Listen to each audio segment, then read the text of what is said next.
Hello everybody, it is PraleyBoy99 and today we're talking about the Hot Wheels RLC exclusive 1993 Mazda RX-7 R1.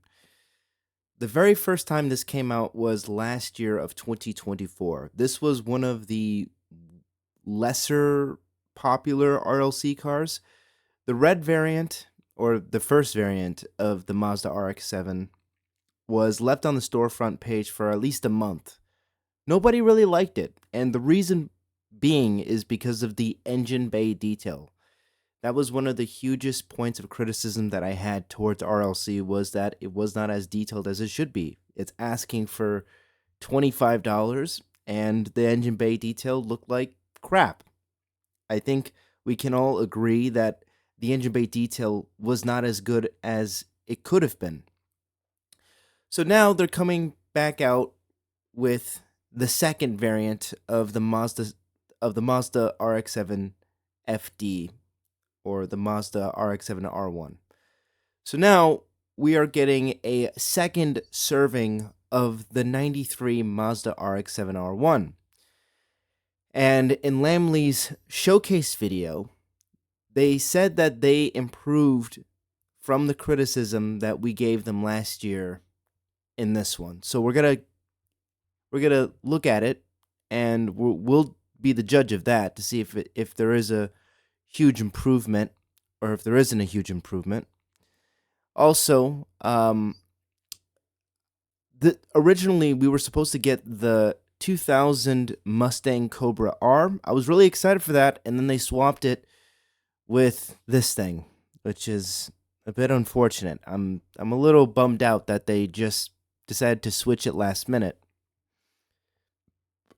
I don't know if that was always part of the plan or if they decided to switch it. So the first thing that I see is that the turn signal indicator is a bit crooked. So I'm just going to pretend that I didn't see that. I'm going to look at other details of this car. So the first thing that I will say is that I do like the cobalt steel blue look. I don't believe it's called cobalt. I believe it's called steel blue Spectraflame. I like the steel blue Spectraflame. When it was on the Porsche 959, I thought it looked really good. It looks good here. We also have a tan interior with a black dashboard. I don't know if you guys can see that, but there is a black dashboard with tan interior. I think that's a very good color combo. The dash of the Mazda RX-7, it actually looks really good. I actually like the dashboard quite a bit, and I like how it contrasts with the tan interior. I also like the wheel choice, the multi-spoke wheel choice. I believe this one has detailed brakes, detailed rotors, as you can see behind the wheel. I've noticed that a lot of JDM RLCs has detailed brake rotors, which I think is awesome. The 22B, the Subaru 22B, has detailed rotors, and so does the Chevy Nova. So I always like it when they do stuff like that, when they give us a little bit more detail than they should. One thing I will say is that the pop-up headlights in this Mazda RX-7 FC, it looks more defined. So it looks like the headlight can actually pop up and down, but we both know it's not going to, although I would love for it to have pop-up headlights. So now let's get into the major discussion of this video, which is the engine bay. So at first glance, all I really notice is the bronze detailing that they put on the turbo and on the brace, or the strut tower brace. I forgot what that's called, but I know it's to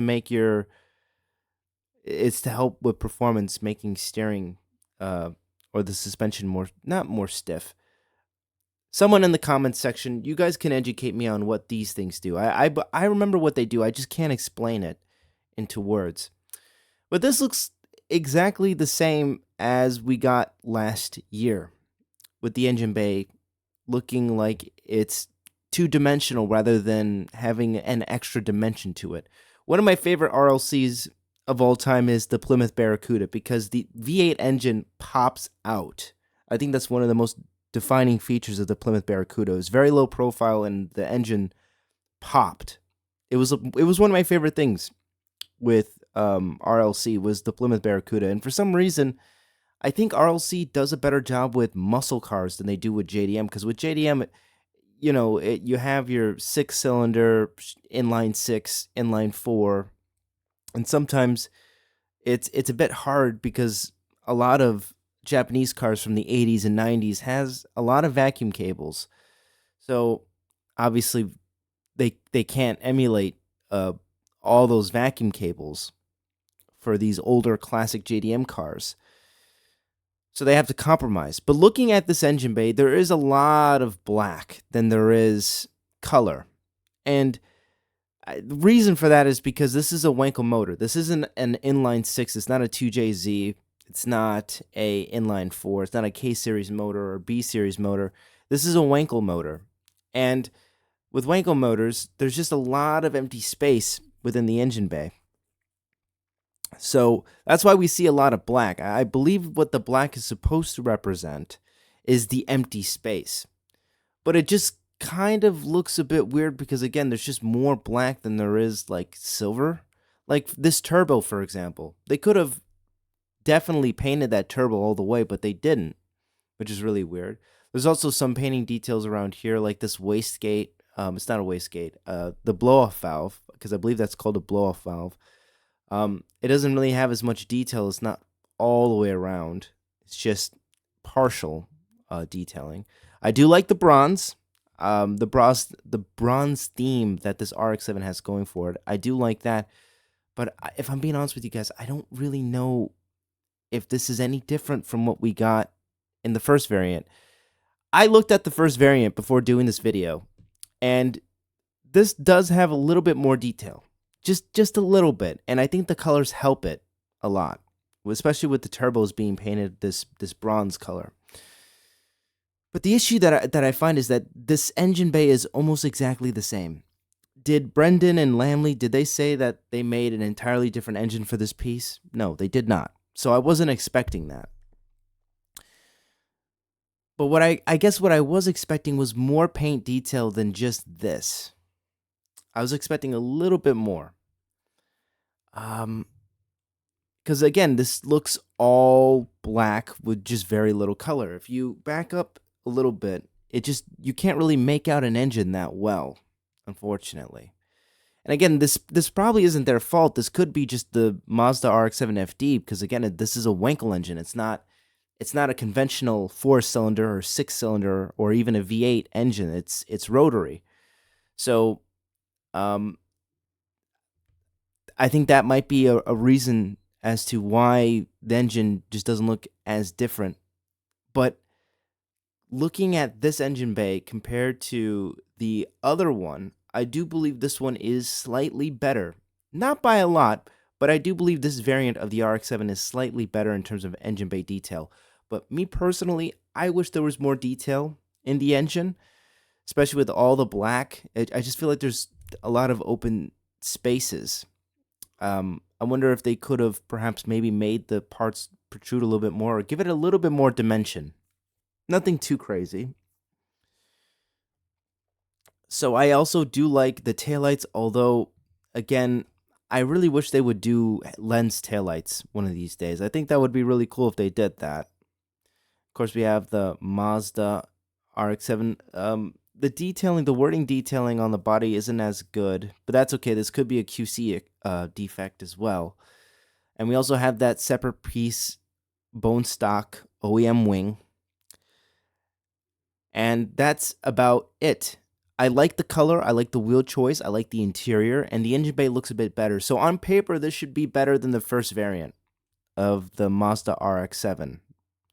I also like the card art. I think the card art looks even better than the original. I was never a big fan of the 5-spoke wheels on JDM cars, and seeing the picture with the 5-spoke on the first variant of the Mazda RX-7, I just thought it looked goofy. This looks like something a person would drive to a car meet.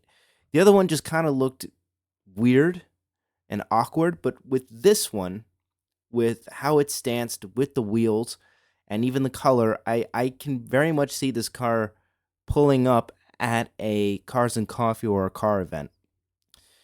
So my overall opinion is, I think this is a somewhat a little bit better than the original. I can't really say unless I have it in my hands, because again, I'm just judging based off the photos here and just making my own commentary. I'm going to pick this up for review purposes because I want to compare it with the original Mazda RX7 that came out last year. But from the pictures and what I'm seeing, it looks like there is an improvement. I kind of wish we got this one first before we got the red variant, the very first one. So if you were to ask me, Prelude Boy, what do you think about this particular casting? I would say that it seems a bit better than the previous version. However, at the end of the day, this is a recolor. That's just what it is. I'm not saying that as a bad thing. Some recolors are actually better than the original, and I think this is one of those cases that this casting is better than the first one. But I feel like it's going to be very hard to convince people to grab this one after they got burned with the very first variant. So we'll have to wait and see.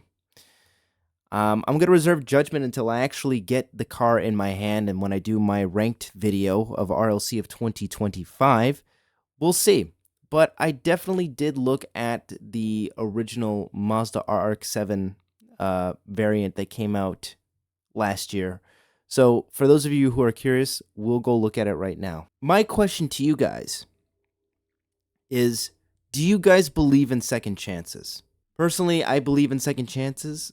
I believe in redemption, and I believe this Mazda RX-7 has the ability to redeem itself. However, from where I'm looking at it, it is a recolor. It is $3 more expensive because of tariffs, and the only thing that seems to be different is the addition to the color bronze on the turbo and a little bit more detailing with the radiator. So only time will tell. I'm going to leave this open to you guys in the comment section. What do you guys think of the 93 Mazda RX-7 R1? Do you think that the second variant is better than the first variant, or do you think that both are bad and that they should just start from scratch and make an entirely new, not an entirely new casting, but they should just completely retool the engine bay and try to make it more realistic? Let me know what you guys think in the comments below, and I'll see you guys in the next one. Peace.